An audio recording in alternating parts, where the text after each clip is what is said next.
அனைவருக்கும்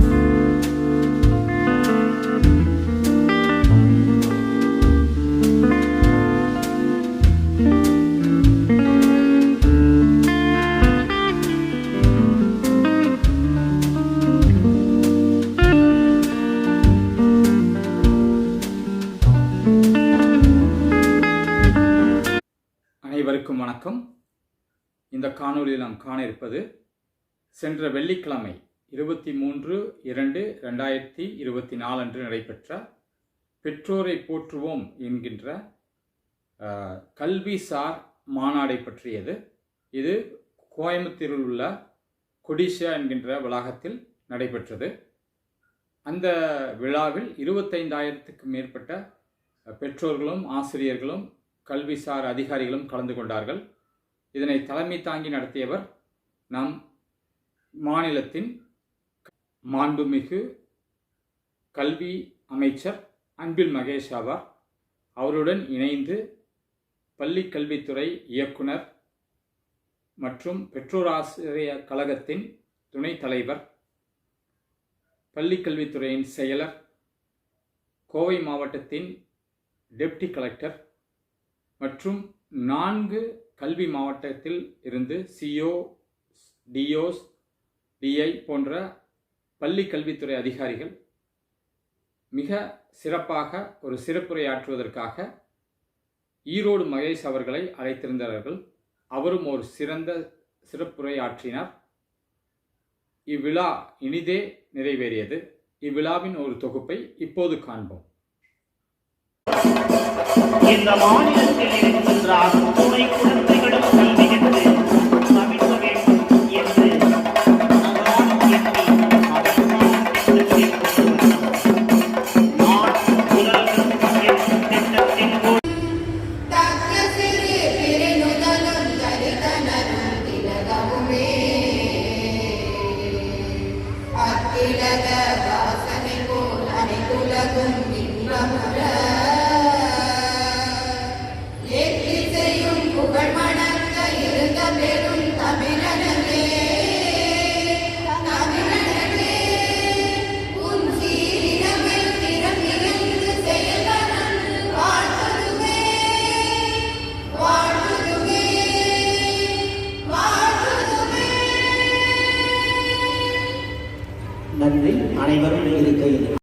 எந்த முதல்வராலும் செய்ய முடியாத, நடத்தி காட்ட முடியாத மகத்தான மக்கள் நலத்திட்டங்களை கொடுத்து கல்வியையும் மருத்துவத்தையும் தன் கண்களாக கருதி ஓய்வில்லா உழைப்பால் நமது தமிழ்நாட்டை இந்திய ஒன்றியத்தில் முதன்மை மாநிலமாக உயர்த்தி காட்டிய முதல்வர்களுக்கும் எல்லாம் முதல்வர் மாண்புமிகு தமிழ்நாடு முதலமைச்சர் அவர்களுக்கு இங்கே கூடியிருக்கும் அனைவரும் சார்பாக எனக்கு பணிவான வணக்கத்தை தெரிவித்துக் கொள்கின்றேன். உள்ள உறுதியும் உடல் உறுதியும் வளமான வாழ்விற்கு வழிகாட்டும்.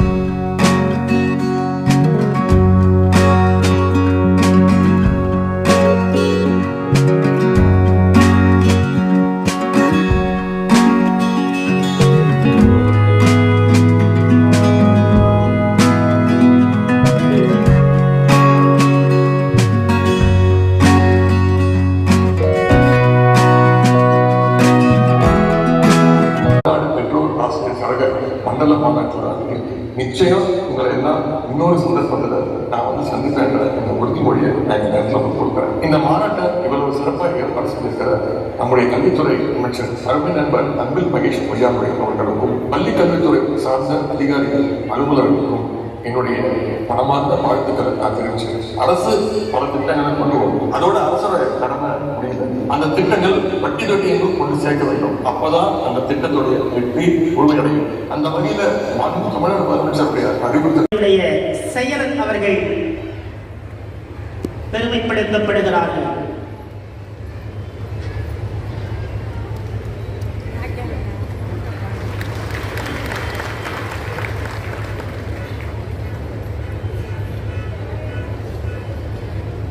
கூடுதல் ஆட்சியர் அவர்களுக்கு சிறப்பு செய்யப்படுகிறது.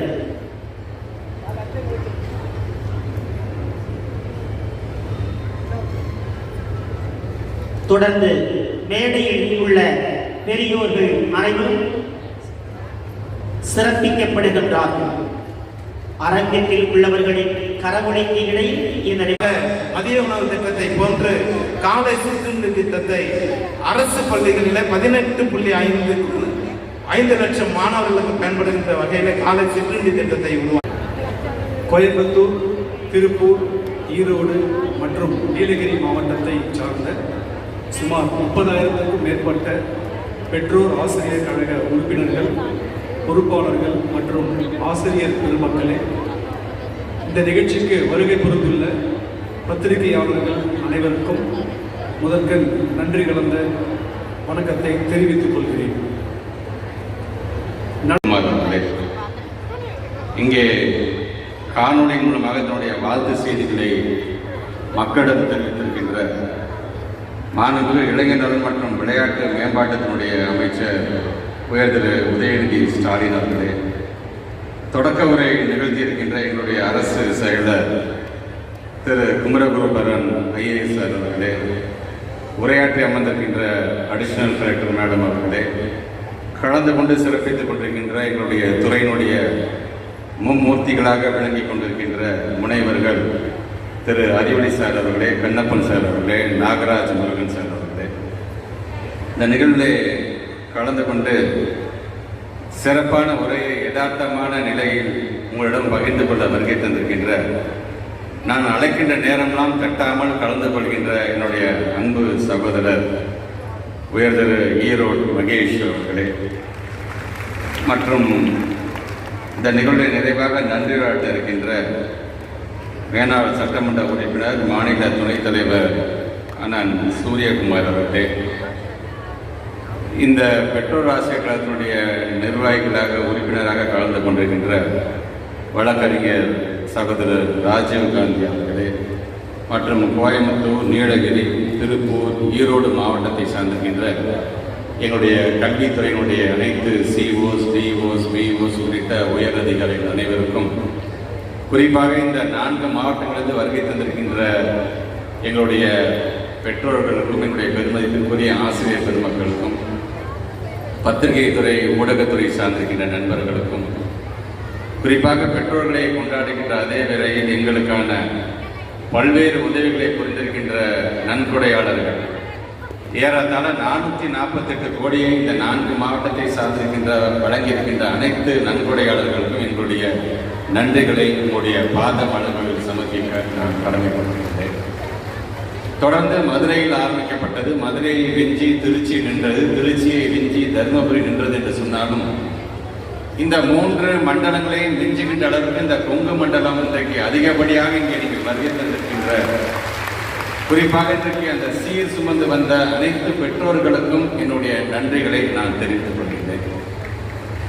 குறிப்பாக நம்முடைய குடும்ப விழா என்று வருவோம், ஒரு காது குத்துனா நம்ம சீர் கொண்டு வருவோம், கல்யாணம்னா நம்ம சீர் கொண்டு வருவோம். ஆனால் உலகத்திலேயே ஒட்டுமொத்த பெற்றோர்களும் இணைந்து எங்களுடைய வீடு எப்படி இருக்குமோ அதே போன்று எங்களுடைய பிள்ளைகள் படிக்கக்கூடிய அந்த பள்ளிக்கூடமும் இருக்க வேண்டும் என்ற வகையில் தங்களால் முடிந்த அளவிற்கு அந்த சீர்களை கொண்டு வந்த உங்கள் அனைவருக்கும் என்னுடைய நன்றிகள். இது உலகத்தில் வேறு எங்கும் நடைபெறாத ஒரு மிகப்பெரியமான ஒரு நிகழ்வு என்றுதான் நான் பெருமையோடு எடுத்து சொல்வேன். என்னதான் மாண்புமிகு தமிழ்நாட்டு முதலமைச்சர் பல்வேறு திட்டங்களை கொண்டு வருகிறார், பல்வேறு விதமான வகையிலே இன்றைக்கு நிதிகளை நம்முடைய பள்ளிக்கல்வித்துறை சார்ந்து அவர் ஒதுக்கீடு செய்கிறார் என்று சொன்னாலும், மக்களுடைய உங்களுடைய பங்களிப்பு இல்லை என்று சொன்னால் எதுவுமே வெற்றிகரமாக எங்களால் செயல்படுத்த முடியாது என்கிற வகையிலே தான் பெற்றோர்களாகிய உங்களை நாங்கள் கொண்டாட வேண்டும் என்று இது போன்ற நிகழ்வுகளை மண்டலம் வாரியாக நாங்கள் நடத்தி கொண்டிருக்கின்றோம். ஒரு ஆட்சி மாற்றம் ஏற்பட்ட பிறகு இங்கே எனக்கு முன்பு உரையாற்றிய நம்முடைய குமரகுருபர் சார் சொன்னது போல, இந்த நிதிநிலை அறிக்கையில் நம்முடைய மாண்பு தமிழ்நாட்டுடைய முதலமைச்சர் பள்ளி கல்வித்துறைக்கென்று ஏறத்தாழ 44,042 கோடி ரூபாயை ஒதுக்கீடு செய்திருக்கார் என்று சொல்லும் பொழுது, இந்த 4 முறை தாக்கல் செய்யப்பட்டிருக்கின்ற நிதிநிலை அறிக்கையில் ஏறத்தாழ நம்முடைய பள்ளி கல்வித்துறைக்கு மட்டும் 1,57,000 கோடியை ஒதுக்கீடு செய்ததுதான் நம்முடைய மாண்பு தமிழ்நாட்டுடைய முதலமைச்சர் அவர்கள். நிதிநிலை அறிக்கையெல்லாம் முடிச்சதுக்கு நம்முடைய மாண்பு விளையாட்டுத்துறை அமைச்சர் சொன்னார், எனக்கு கூட என்னுடைய துறையை சார்ந்து வெறும் 440 கோடி தான் உனக்கு 44,000 கோடி என்று சொல்லும் பொழுது நான் அதை எப்படி நினைத்து பார்க்கிறேன் என்று சொன்னால், மகனே ஆனாலும் மாநில வளர்ச்சிக்கு கல்விதான் உயர்ந்தது, கல்விதான் சிறந்தது என்று எங்களுக்கு 44,000 கோடி ரூபாயை ஒதுக்கீடு செய்திருக்கின்ற மாண்பு தமிழ்நாட்டு முதலமைச்சருக்கு இந்த மேடையிலிருந்து நம் அனைவருடைய கரகோஷத்தின் மூலமாக நம்முடைய நன்றிகளை தெரிவித்துக் கொள்ள கடமைப்பட்டிருக்கின்றேன். 34-35 அமைச்சர்கள் இருக்கிறோம் என்று சொன்னாலும் நமக்கு தான், ஏன்னா ஒவ்வொரு அமைச்சரும் ஒவ்வொரு விதத்தில் அதற்கான அழுத்தத்தை வழங்கியிருப்பார்கள். நம்முடைய முதலமைச்சர் முதலமைச்சரோட எங்களோட துறை சார்ந்து இவ்வளவு நீங்க ஒதுக்க வேண்டும், இத்தனை திட்டப்பணிகளை நான் கொண்டு வரதுக்கு தயாராக இருக்க வேண்டும், பல பேர் அழுத்தம் தருந்திருப்பார்கள். ஆனால் எந்த அழுத்தமும் தராமல் நாங்கள் கேட்காமலே எங்களுக்கு 44,000 கோடி ரூபாய் ஒதுக்கீடு செய்திருக்கேன் என்று சொல்லும் பொழுது மற்ற அனைத்து துறைக்கும் சார்ந்து அதிகப்படியான நிதி ஒதுக்கீடு செய்யப்பட்டது நம்முடைய பள்ளி கல்வித்துறை தான். இரண்டாவது தான் வேளாண் துறை 42,000 கோடி என்பதை நீங்கள் மறந்துவிடக் கூடாது. இப்படி கல்வியும் சுகாதாரங்களுடைய இரு கண்கள் என்று வெறும் வார்த்தைகள் மட்டும் சொல்லாமல் இன்றைக்கு அதை பல்வேறு திட்டங்கள் மூலமாக இன்றைக்கு நாம் அதை தொடர்ந்து செயல்பட்டுக் கொண்டிருக்கின்றோம். புதுமை பெண் திட்டம் 6ஆம் வகுப்பு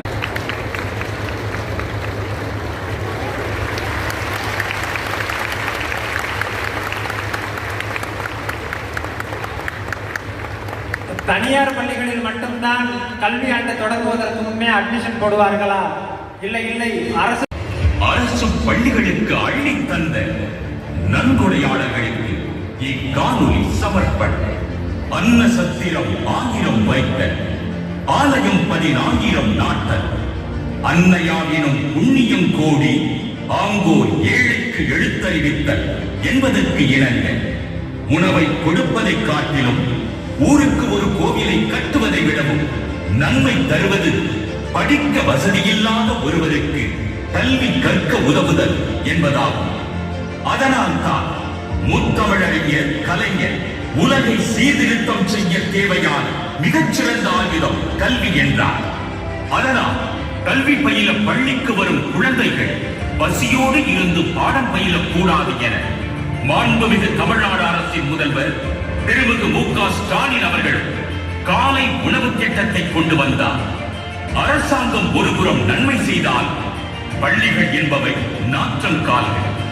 அவைகளுக்கு உதவும் பொறுப்பும் கடமையும் எங்களுக்கும் உண்டு என சொல்லி கோயம்புத்தூர், நீலகிரி, திருப்பூர், ஈரோடு ஆகிய மாவட்டங்களில் இருந்து இங்கு கூடியிருக்கும் பல்லாயிரக்கணக்கான பெற்றோர்கள், ஆசிரியர்கள் மத்தியில் அரசு பள்ளிகளுக்கு நிலமாகவும் பொருளாகவும் நீங்கள் கொடுத்திருக்கும் நன்கொடைகளின் மதிப்பு கோயம்புத்தூர் மாவட்டத்தில் இருந்து 317 கோடியே 66,75,119 ரூபாய், நீலகிரி மாவட்டத்தில் இருந்து 2 கோடியே 76,89,846 ரூபாய், திருப்பூர் மாவட்டத்தில் இருந்து 74 கோடியே 53,24,432 ரூபாய், ஈரோடு மாவட்டத்தில் இருந்து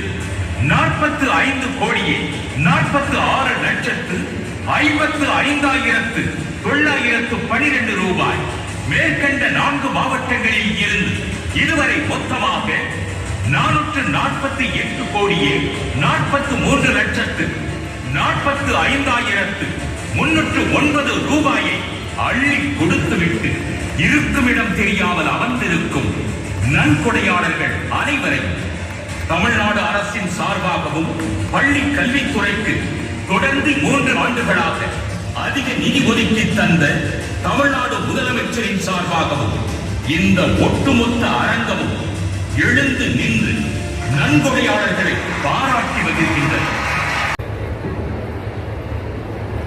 கருவறையிலே கால் பதித்த நாள் தொட்டு மேடையிலே பூரிப்போடு நிற்கின்ற இன்றைய நாள் வரை நான் போகிற வழியெங்கும், நான் போகிற ஊரெங்கும் துணைக்கு தன்னுடைய இதயத்தையும் அனுப்பி வைக்கிற என்னுடைய தாய் தந்தைகளின் பாதங்களை பணிந்து என்னுடைய பணியை துவங்குவதிலே நான் மிகப்பெரிய மகிழ்ச்சி.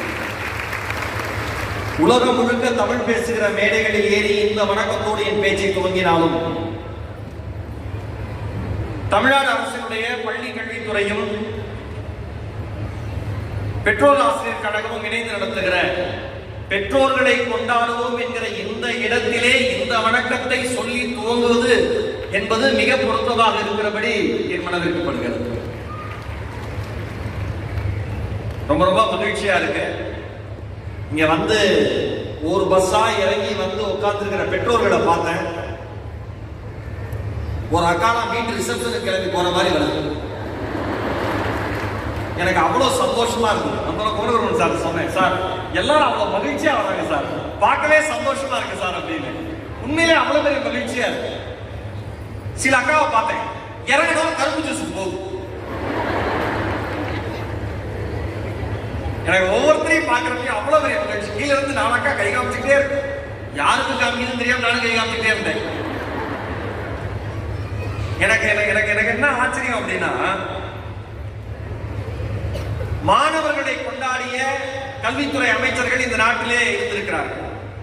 ஆசிரியர்களை கொண்டாடிய கல்வித்துறை அமைச்சர்கள் இந்த நாட்டிலே இருந்திருக்கிறார்கள். மாணவர்களையும் கொண்டாடி ஆசிரியர்களையும் கொண்டாடி பெற்றோர்களை கொண்டாடுவோம் என்று ஒரு அமைச்சர் இந்த தேசத்திலே நம் தமிழ்நாட்டில் மட்டும்தான் இருக்கிறார் என்பது எனக்கு மிகப்பெரிய பெருமை. நான் பார்க்கிறேன், அண்ணன் அங்க வந்துட்டு இருந்தார். நான் அப்படிதான் அண்ணனை கூப்பிடுவேன், மாநில அமைச்சர் அங்க வந்துட்டு இருந்தார். கண்ணபடி கடத்தவர்கள் இங்க இருக்காரு. என்ன வேகம் பார்த்தீங்களா? அதனாலதான் கல்வித்துறை அமைச்சராக பொறுப்பேற்றுக் கொண்ட பிறகு 57 நலத்திட்டங்களை மாணவர்களுக்காக ஒருவரால் திட்ட முடிந்தது என்றால் இந்த வேகம் மட்டும்தான் காரணம். ரொம்ப ரொம்ப மகிழ்ச்சியா இங்க 4 மாவட்டங்கள், கொங்கு மண்டலம், நம்ம ஊரு அந்த மக்களை பார்க்கறதே ஒரு சந்தோஷம். அவ்வளவு மரியாதையான மண் இந்த மண், கொங்கு மண்டலம். திட்டுனா கூட மரியாதையா தான் திட்டுவாங்க. அதுல கூட ஒரு இங்க இருக்கு. நான் யாருக்கு மெசேஜ் அனுப்பிச்சாலும் இங்க இருக்கும் சேர்த்து அனுப்புவேன். அது என்ன இங்க இருந்து கேட்பாங்க, அது எங்க ஊரு பழக்கமுங்க. கரெக்டுங்களா?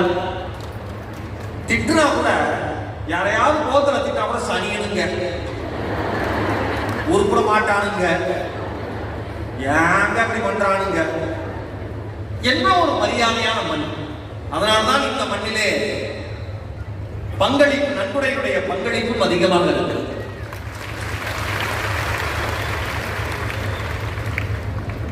அமைச்சர் அவர்கள் சொன்னாரு, கல்வித்துறைக்காக 44,000 கோடியை முதல்வர்கள் ஒதுக்கி இருக்கிறார்கள். அதற்கு அடுத்தது வேளாண் துறை, முதலாவது கல்வித்துறை தான் என்று சொன்னார். இந்த உலகத்துல 2 முக்கியம், ஒன்னு படிப்பு, இன்னொன்னு சோறு. வெறும் சோறு மட்டும் இருந்தா மூளை வேலை செய்யாது. வெறும் படிப்பு மட்டும் இருந்ததுன்னா உடம்புக்கு பலம் இருக்காது. 2ஐயும் இணைந்தே கொண்டு போகணும் தான் காலை சிற்றுண்டிலிருந்து ஆரம்பிச்சு இன்றைக்கு 44,000 கோடியில் அடிக்கிறது. ஏன் 44 என்கிற எண்ணை தேர்வு செய்தார்கள் என்று யோசித்து பார்க்கிறேன். மகாகவி பாரதி சொன்னாரு, மந்திரம் போல் வேண்டுமடா சொல்லிப்போம் என்று சொன்ன மகாகவி பாரதி சொன்னாரு, 8 திங்கு சென்றிடுவீர் 8 திக்கும், கலைச்செல்வம் யாவும் குழந்தைக்கு சேர்த்திருந்தார். இந்த 44 8 திசை, 8 திக்கும் போங்க. அரசு பள்ளியில படிக்கிறீங்களா, வெளிநாட்டுல போய் படிக்கிற தகுதி உங்களுக்கு இருக்குன்னு சொல்லி ஒரு அரசு துறை நடக்குதுல்ல, அதுதான் நம்ம சந்தோஷப்படுறோம். எனக்கு அவ்வளவு மகிழ்ச்சியா இருக்கு. இங்க இருக்கிற பெற்றோர்கள் ஏன் வந்து பெற்றோர்களை கொண்டாடணும்? எந்த நிகழ்ச்சிக்கு நான் பேச கொடுத்தாலும் எனக்குள்ள ஒரு கேள்வியை எழுப்பிப்பேன். நான் பெற்றோர்களை கொண்டாடுவோங்கிறப்ப ஏன் பெற்றோர்களை கொண்டாட வேண்டும்? அதுக்கு என்ன தெரியுமா பதில்? நகையை அடகு வைத்து, சொத்தை அடகு வைத்து இல்லை, பல சமயங்களில் நகையை விற்று, சொத்தை விற்று, சில நேரங்களில் தன்மானத்தை அடகு வைத்து கடனை வாங்கி தலைமுறையை வளர்த்தெடுக்கிற பெற்றோர்கள் இந்த மண்ணிலே மட்டும்தான் இருக்கிறார்களே தவிர வேற எந்த மண்ணிலும் கிடையாது. அதனாலதான் பெற்றோர்களை கொண்டாடுவோம் இப்படி ஒரு நிகழ்ச்சி. போற்றுவதற்கும் உரிய பள்ளிக்கல்வி இயக்குனர் அவர்களுக்கும், தொடக்க கல்வி இயக்குனர் அவர்களுக்கும், தனியார் பள்ளிகள் இயக்குனர் அவர்களுக்கும், பள்ளிசாரா இயக்குனர் அவர்களுக்கும் இந்த பிரம்மாண்டமான நிகழ்வை 4வது மண்டலத்திலும் மிகச்சிறப்பாக நடத்தியிருக்கூடிய மாநில பெற்றோர் ஆசிரியர் கழகத்தின் துணைத் தலைவர் அவர்களுக்கும் இந்த நிகழ்வு சிறந்த முறையில் நடைபெறுவதற்கு உறுதுணையாக இருந்திருக்கக்கூடிய இணையத்தினர் பெருமக்கள் அனைவருக்கும் இந்த நிகழ்வை சிறப்பாக வழிநடத்தி அனைத்து வகையிலும் நமக்கு வழிகாட்டுதல் வழங்கிய திரு சிகரம் சதீஷ் அவர்களுக்கும் நன்றிகளை தெரிவித்துக் கொள்கிறேன்.